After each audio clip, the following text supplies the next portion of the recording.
everybody. My name is Maxwell Askins, 5463 Shasta Daisy, in the Free Lakes. Daughter, going 6th grader, that is 11 years old. Back to the transportation thing. I understand nobody's going to address anything tonight, but my main question is, when do we actually find out the results from all of this? And if we can't resolve anything here, who do I need to speak to next? Because apparently if it's not getting done here, where do I need to go? Because everybody mentioned that route, right? Deal with it. As a retired Marine, 20 years, multiple combat deployments, I wouldn't go that route in the middle of the night, or 4 o'clock in the morning, or 5 o'clock in the morning. Because the stuff that you run into out there is not safe for these kids. It's not safe for me, 6 foot tall, 200 plus pounds with multiple combat tours. So if you're going to tell me that it's okay for my 11-year-old daughter who weighs 80 pounds to make that journey, that's where we have a problem. So who do I need to speak to next? Not you guys, because that's not getting anything done. It's been said multiple times back here. You giving me empathy doesn't solve the problem. Telling me we're listening, we care, doesn't solve the problem. I'm all about action. Been about action my entire life. If you won't take the action, I will. Whether it comes in voting, going to the next people above you, I don't care. My daughter's safety is a concern to me. It may not be to you, but it is to me. And that will get fixed, whether it's with my vote or the next person. So if we got to have another board, I'll be more than happy to come back multiple times and listen to whatever the resolution is. But just telling me, we appreciate your comments, or we've been talking about it, doesn't solve anything.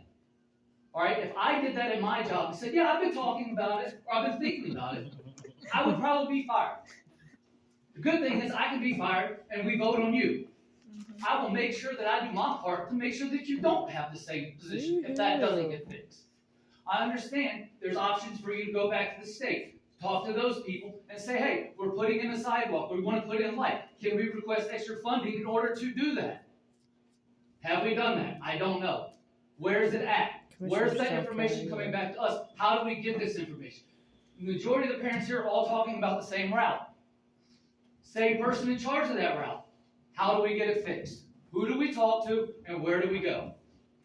Appreciate your time. My name is Maxwell Askins, maxwell.askins@gmail.com. I'll be more than happy to take any email. I'll even give you my phone number, 571-253-5180.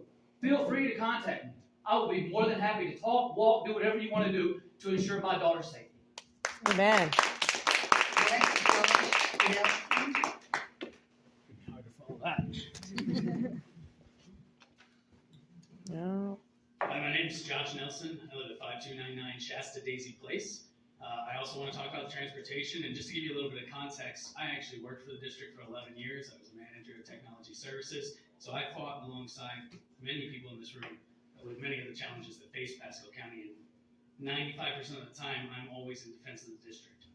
I actually am not even impacted by this. I live far enough away to get a bus, but I care deeply enough about our children that this is not acceptable, and there are alternatives.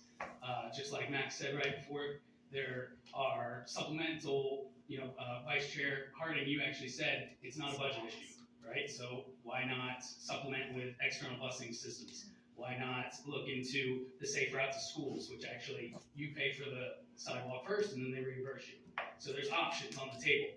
We're not addressing those. Mr. Shibley said it is a financial problem, so there's conflicting information there. But if that is a financial issue, personally, I don't think the life of a child is up for a cost. That's right. And I don't think any of you feel that way either. But I think this issue is much larger than we are actually treating it. Amen. Amen.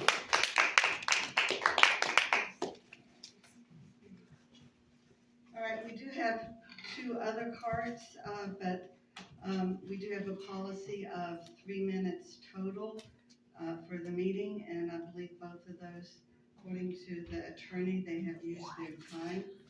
What? Can you challenge that on the bylaws? Because I actually checked that before I came here. Not at this time. This has been our policy that we've had all year. Okay, that's fine. I can go live about it later and just let everybody know. That's totally fine. What we've gone over this many times about the 3 minutes, yes, and the attorneys have told us many times. They just don't want anybody else to speak. All right, so if it's something that you would like to address at another time, if you think that's something that should be Nope. changed? Yeah. It is. But at this time, your time is up. I'm There's a lot sorry. of incorrect information though, like Mrs. Bedouin, I love how much you address things, but it's not a courtesy busing issue, and I would love to talk with you about that after if you have time. All right, so, superintendent. Just wanted the meeting on a positive note tonight. And I've asked Mrs. Mitchell to put together some information for me in the annual, I think, somebody had, I think it was to say Armstrong. It's mentioned- typical. Sorry. No, we had two other cards, Wow. and Did they sign a The card? annual Yeah, Together We evidently. Learn Summer Conference is underway this week. But he can And talk we are about this seeing crap. A lot of our dedicated educators and employees come together to learn and grow and prepare for an excellent school year.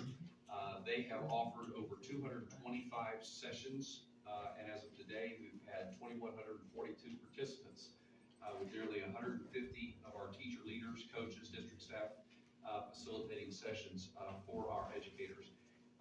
We have topics ranging from focusing on the best standards implementation to cultivating collaboration and curiosity in sciences, supporting behaviors and discipline with students of all ages.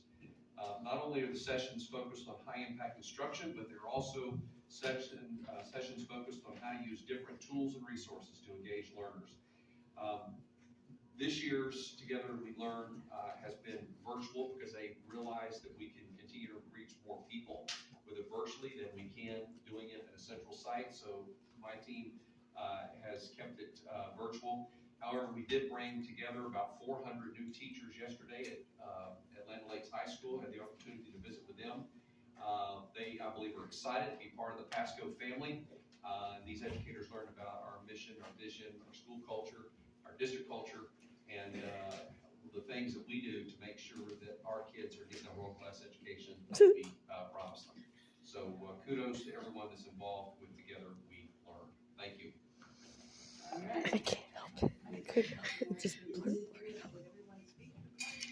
Yes. Yes, yes. Sorry, I misunderstood. Yeah, no, they both used their time. All right, we're ready? Meeting adjourned.